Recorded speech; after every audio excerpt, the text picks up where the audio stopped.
अल्हम्दुलिल्लाह वस्सलातु वस्सलामु अला रसूलिल्लाह अम्मा बाद अऊज़ु बिल्लाहि मिनश्शैतानिर रजीम बिस्मिल्लाहिर्रहमानिर्रहीम। अज़ीज़ तलबा व तालिबात, अस्सलामु अलैकुम व रहमतुल्लाहि व बरकात। प्रीवियस लेक्चर में हमने सूरतुल अनफ़ाल का तीसरा रुकू जो है उसकी तिलावत की और तर्जुमा और तशरीह की उसकी। आज हम अद्दर्सुल अव्वल जीम सूरतुल अनफ़ाल इसकी हम मश्क करेंगे। तो सबसे पहले जो इसमें मुश्किल अल्फाज हैं वो हम देखते हैं, क्योंकि ये आपके शॉर्ट जो हैं क्वेश्चंस, मुख्तसर सवालात जवाबात, उसमें आपके जो हैं वो ये शामिल होंगे और इम्तिहान में पूछे जाएंगे। जी, हम सबसे पहले देखते हैं अतीऊ हुक्म मानो या इताअत करो। अतीऊ हुक्म मानो या इताअत करो। तस्माऊन समात करना यानी सुनना। तस्माऊन तुम सुनते हो।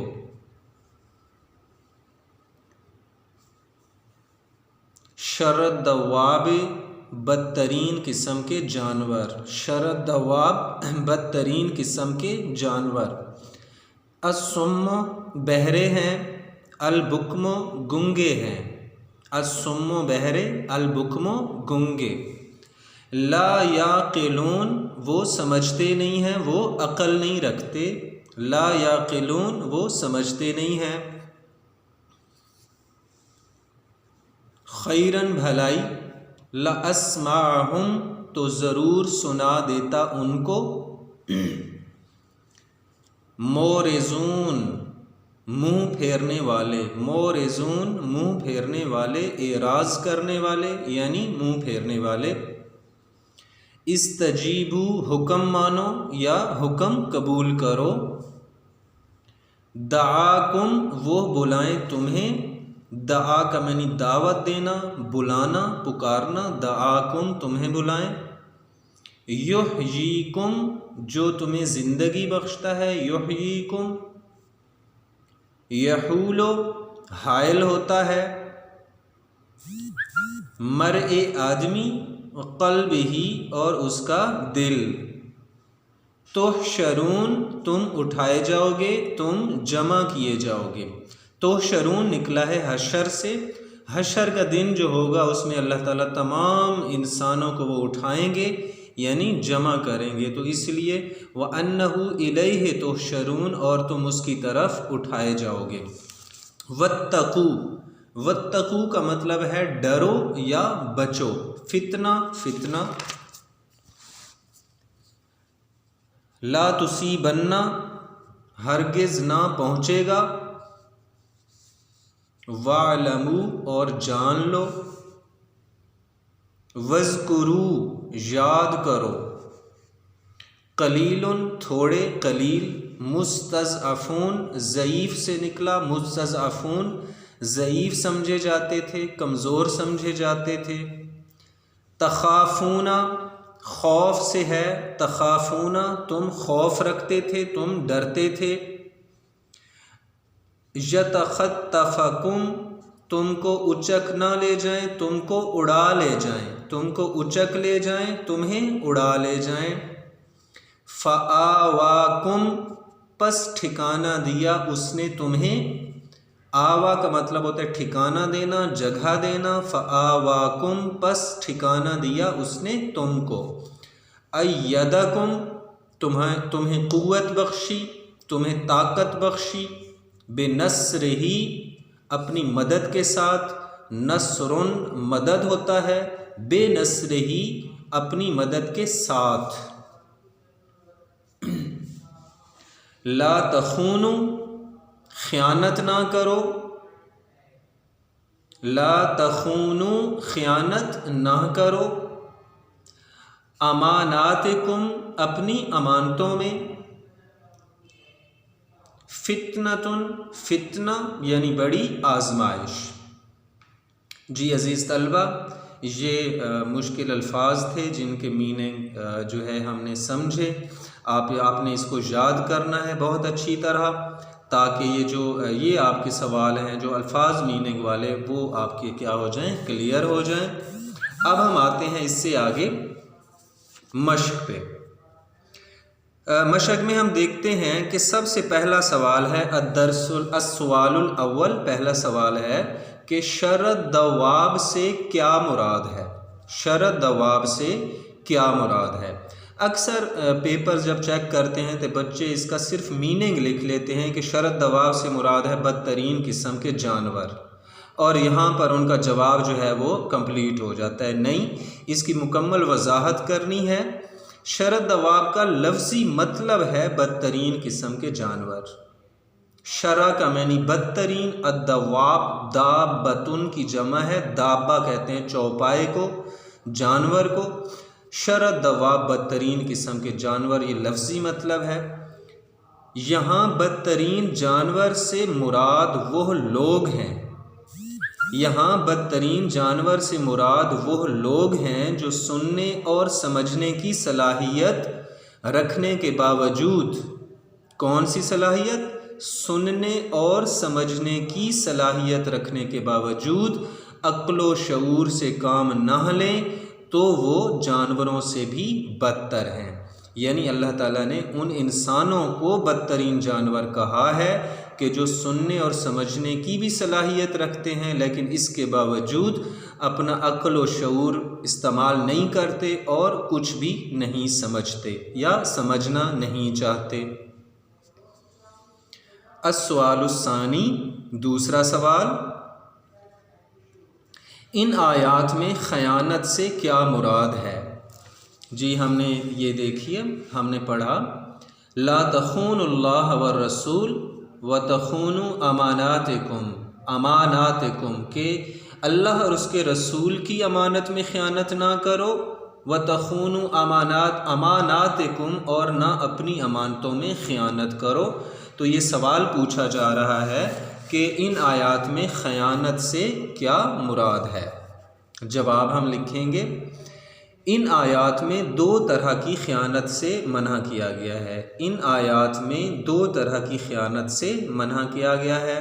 पहली ख़यानत अल्लाह और रसूल सल्लल्लाहु अलैहि वसल्लम की ख़यानत से मुराद है कि उनकी इताअत ना करना, अहकामात से मुँह मोड़ना और अल्लाह और उसके रसूल सल्लल्लाहु अलैहि वसल्लम के हकूक़ अदा ना करना। ये अल्लाह और उसके रसूल की अमानत में ख़यानत है।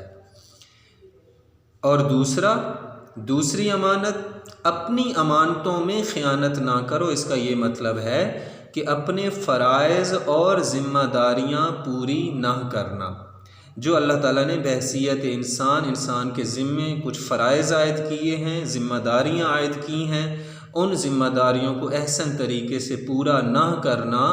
अल्लाह ताला ने अपने फ़राइज़ को एहसन तरीके से अंजाम देने का हुक्म दिया है, और जो इन फ़राइज़ को एहसन तरीके से अंजाम नहीं देता तो वो ख़यानत करता है। किस में? अपने आप के साथ ख़यानत करता है। अस्सवालुस्सालिस, तीसरा सवाल जो है वो इबारात का मफ़हूम है। आपकी इस्लामियात में जो छोटी आयात होती हैं ख़ास तौर पर, तो वो जो है मुख्तसर सवालात में शामिल करते हैं, और ये 2 नंबर का आपने इसका सिर्फ़ तर्जुमा लिखना होगा। तो ये वही आयात हैं कि जिनका तर्जुमा आ सकता है, तो इनके हम मीनिंग करते हैं और इनका साथ में हम मफ़हूम भी समझते हैं। औज़ु बिल्लाहि मिनश शैतानिर रजीम, बिस्मिल्लाहिर रहमानिर रहीम। वला तकूनु कल्लज़ीना क़ालू समिअना वहुम ला यस्मऊन, और उन लोगों जैसे ना होना जो कहते हैं हमने सुन लिया, हमने हुक्म इलाही सुन लिया मगर हकीकत में नहीं सुनते। उन लोगों की तरह ना हो जाना जो कहते हैं हमने हुक्म इलाही सुन लिया मगर हकीकत में नहीं सुनते। अब इसका मतलब क्या है? मफ़हूम इसका ये है कि इस आयत में अहले ईमान को हुक्म दिया गया कि वो मुनाफिकीन की तरह ना हो जाए। मुनाफिकीन का तर्ज अमल था कि वो अपने नबी से कहते थे कि हमने आपकी बात सुन ली, यानी हम आपकी इताअत व फर्मा बरदारी करेंगे। हालांकि वो हमेशा नबी करीम सल्लल्लाहु अलैहि वसल्लम की नाफरमानी करते थे। इसका मतलब ये हुआ कि वो नबी करीम सल्लल्लाहु अलैहि वसल्लम की बात सुनते ही ना थे, यानी वो आप सल्लल्लाहु अलैहि वसल्लम की हक बात सुनकर भी आप सल्लल्लाहु अलैहि वसल्लम की नाफरमानी करते, उनके अहकामात से मुंह मोड़ते। तो इसका ये मतलब हुआ कि वो गोया के आपकी बात सुनते ही नहीं हैं। जी दूसरी आयत है, इन्न शर्रद्दवाब्बि इंदल्लाहि सुम्मुल बुक्मुल लज़ीना ला याक़िलून। इन्ना बेशक शर्रद्दवाब बदतरीन किस्म के जानवर, इंदल्लाह अल्लाह ताला के नज़दीक, अस्सुम्मु बहरे हैं, अल बुक्मु गुंगे हैं, अल्लज़ीना ला याक़िलून जो कुछ अक्ल नहीं रखते, जो समझते नहीं हैं। जी इसका हम पहले तर्जुमा करेंगे और फिर इसका हम मफ़हूम करेंगे। तर्जुमा, कुछ शक नहीं, इन्ना बेशक के मानों में होता है, यानी कुछ शक नहीं कि अल्लाह के नज़दीक तमाम जानदारों से बदतर बहरे और गूंगे हैं जो कुछ नहीं समझते। अब इस आयत का मफ़हूम ये है, इस आयत में अल्लाह ताला ने बयान किया है कि जो लोग सुनने और बोलने की सलाहियत का दुरुस्त इस्तेमाल नहीं करते वो तमाम जानदारों में सबसे बदतर हैं। जो लोग सुनने और बोलने की सलाहियत का दुरुस्त इस्तेमाल नहीं करते वो तमाम जानदारों में सबसे बदतर हैं। यहाँ वो लोग मुराद हैं जो ना हक बात करते हैं और ना हक बात सुनते हैं और अल्लाह की अता करदा अक्ल व शऊर की सलाहियतों से काम नहीं लेते। ऐसे लोग जानवरों से भी बदतर है। अगली आयत है जीम, वअलमू अन्नल्लाह यहूलु बैनल मर्इ व क़ल्बिही, और जान रखो अल्लाह आदमी और उसके दिल के दरमियान हायल होता है। और जान रखो अल्लाह आदमी और उसके दिल के दरमियान हायल होता है। मफ़हूम इसका क्या है? अल्लाह ताला का आदमी और उसके दिल के दरमियान हायल होने का मतलब है कि इंसान का हिदायत के रास्ते से भटक जाना और नेकियों से मुंह मोड़ लेना। इंसान का दिल ऐसी कुव्वत रखता है जो उसे अच्छाई या बुराई की तरफ माइल करता है। अगर इंसान नेकी से मुसलसल मुंह मोड़े रखे तो फिर कभी इसका दिल ना हिदायत हासिल करता है और ना नेकी की तरफ माइल होता है। इसका मतलब है अल्लाह ताला फिर कभी इस शख्स को नेकी की तौफीक नहीं देता। वत्तकू फितनतन ला तुसीबन्नल्लज़ीना ज़लमू मिनकुम खास्सा, और इस फितने से डरो जो खसूसियत के साथ इन्हीं लोगों पर वाक़े ना होगा जो तुम में गुनाहगार हैं, जो तुम में ज़ालिम हैं। इस आयत का मफ़हूम है, इस आयत में नेक लोगों को ऐसी तबाही से बचने का हुक्म दिया गया है जिसका शिकार गुनाहगारों के साथ साथ वो खुद भी होंगे। जब किसी कौम पर गुनाहों की वजह से तबाही आती है तो नेक लोग भी उसकी जद में आ जाते हैं। इसलिए उन्हें चाहिए कि वो अपनी कौम के हालात से बेफिक्र ना हों, लोगों को नेकियों की तरफ माइल करें और बुराइयों से रोकें ताकि गुनाहगार भी हिदायत के रास्ते पर आ जाएं और सब लोग अज़ाब इलाही से बचकर अमन व सुकून की ज़िंदगी गुजारें। अगली आयत है, वअलमू अन्नमा अम्वालुकुम व औलादुकुम फितना व अन्नल्लाह इंदहु अजरुन अज़ीम, और जान रखो कि तुम्हारा माल और औलाद बड़ी आजमाइश है और ये कि अल्लाह के यहाँ नेकियों का बड़ा सवाब है। मफ़हूम इस आयत का है कि माल और औलाद ऐसी चीज़ें हैं जिससे इंसान को बहुत मोहब्बत होती है। बाज़ औक़ात इंसान औलाद की मोहब्बत में गिरफ़्तार होकर नाजायज़ ज़राए आमदनी भी इख्तियार कर लेता है, इस डर से कि कहीं मेरी औलाद मुफलिसी का शिकार ना हो जाए, मुफलिसी गुर्बत का शिकार ना हो जाए। इसी तरह बाज़ औक़ात दौलत का ग़ुलाम बनकर हलाल व हराम की तमीज़ खो बैठता है। इसलिए अल्लाह ताला ने माल और औलाद को बड़ी आजमाइश करार दिया।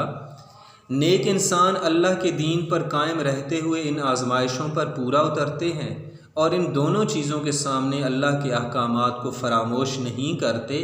इसके बदले इन लोगों के नेक आमाल का अल्लाह के यहाँ बड़ा अजर है।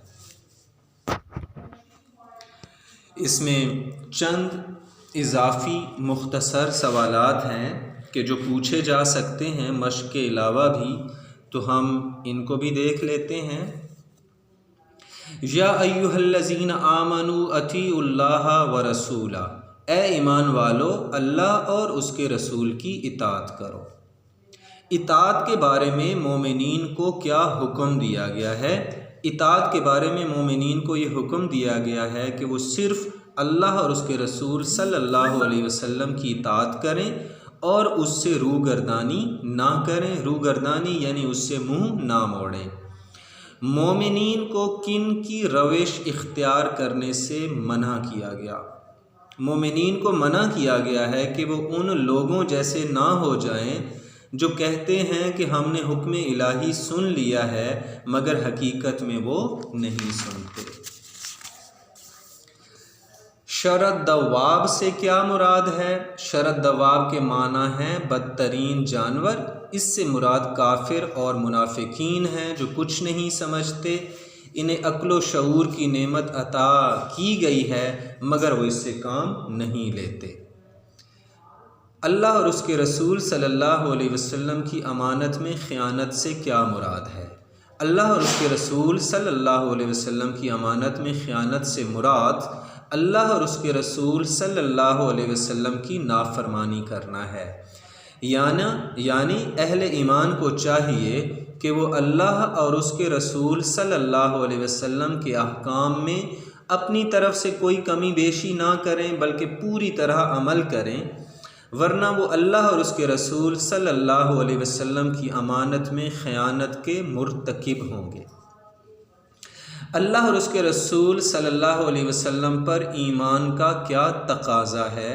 अल्लाह और उसके रसूल सल्लल्लाहु अलैहि वसल्लम पर ईमान का तकाज़ा ये है कि जब कभी भी मोमिनों को अल्लाह और उसके रसूल सल्लल्लाहु अलैहि वसल्लम बुलाएं तो वो फ़ौरन उनके हुक्म पर लब्बैक कहें। अल्लाह ताला का इंसान और उसके दिल के दरमियान हायल होने से क्या मुराद है? इससे मुराद ये है कि इंसान का दिल हर वक्त अल्लाह ताला के कब्ज़े में है। जब अल्लाह ताला अपने किसी बंदे को बुराइयों से बचाना चाहता है तो उसके दिल और गुनाहों के दरमियान पर्दा हायल कर देता है। इसी तरह जब अल्लाह ताला की किसी की बदबख्ती मकसूद हो तो उसके दिल और नेक अमल के दरमियान पर्दा हायल कर देता है। सूरह अनफाल में जिस फितने से ख़बरदार किया गया है उसकी क्या खसूसियत है? सूरह अनफाल में जिस फितने से ख़बरदार किया गया उसकी खसूसियत ये है कि वो सिर्फ़ इन्हीं लोगों पर वाक़े ना होगा जो गुनाहगार हैं। यानी मोमिनीन को भी अल्लाह ताला आज़मा सकते हैं और आज़माते हैं। तो जो अल्लाह ताला की आज़माइश होती है वो सिर्फ़ गुनाहगारों या ज़ालिमों पर नहीं होती बल्कि अल्लाह ताला ईमान वालों को भी आज़माते हैं। सूरह अनफाल में अल्लाह ताला ने मोमिनीन को कौन सा वक्त याद कराया है? सूरह अनफाल में अल्लाह ताला का इरशाद है, और उस वक्त को याद करो जब तुम ज़मीन यानी मक्का में कलील और ज़ईफ़ समझे जाते थे और डरते रहते थे कि लोग तुम्हें उचक ना ले जाएं, तो उसने तुम्हें जगह दी और अपनी मदद से तुमको तक़वियत बख्शी और पाकीज़ा चीज़ें खाने को दी ताकि उसका शुक्र अदा करो। अल्लाह ताला ने मोमिनीन की कैसे मदद फरमाई? अल्लाह ताला ने मोमिनीन को महफूज जगह मदीना की शक्ल में दी और अपनी ख़ास रहमत से उन्हें तक़वियत बख्शी और पाकीज़ा चीज़ें खाने को दी ताकि वो उसका शुक्र अदा करें। सूरह अनफ़ाल में किन चीज़ों को फ़ितना करार दिया गया है? सूरह अनफ़ाल में माल और औलाद को फ़ितना यानी बड़ी आजमाइश करार दिया गया है। माल के फ़ितने से क्या मुराद है? माल के फ़ितने से मुराद है माल अगर नाजायज़ तरीके से हासिल किया जाए तो फ़ितना है, इसी तरह जायज़ तरीके से हासिल किया हुआ माल अगर नाजायज़ कामों पर ख़र्च किया जाए तो भी फ़ितना है। औलाद को फ़ितना क्यों कहा गया? औलाद को फ़ितना इसलिए कहा गया है कि बाज़ औक़ात इंसान औलाद की ज़रूरियात पूरी करने के लिए नाजायज़ तरीके इस्तेमाल करता है और इसकी तरबियत का हक़ अदा नहीं करता। बाज़ औक़ात औलाद की महब्बत में हराम व हलाल की तमीज़ खो बैठता है। सदक़ल्लाहुल अज़ीम। अज़ीज़ तलबा, आज हमने सूरतुल अनफ़ाल का तीसरे रुकू की मश्क़ की। उम्मीद है आपने समझा होगा इसको। तो अपने इम्तिहान की तैयारियों में मसरूफ़ रहें, हंगामी सूरत हाल में तैयारी करें, अपना शब व रोज़ जो है अपनी पढ़ाई पर सर्फ़ करें। अल्लाह ताला आपको कामयाब करे और हमारे लिए दुआ गो रहें। अपना और अपने अहल खाना का ख्याल रखें। अल्लाह ताला हमारा हामी व नासिर हो। अस्सलामु अलैकुम व रहमतुल्लाहि व बरकातुहू।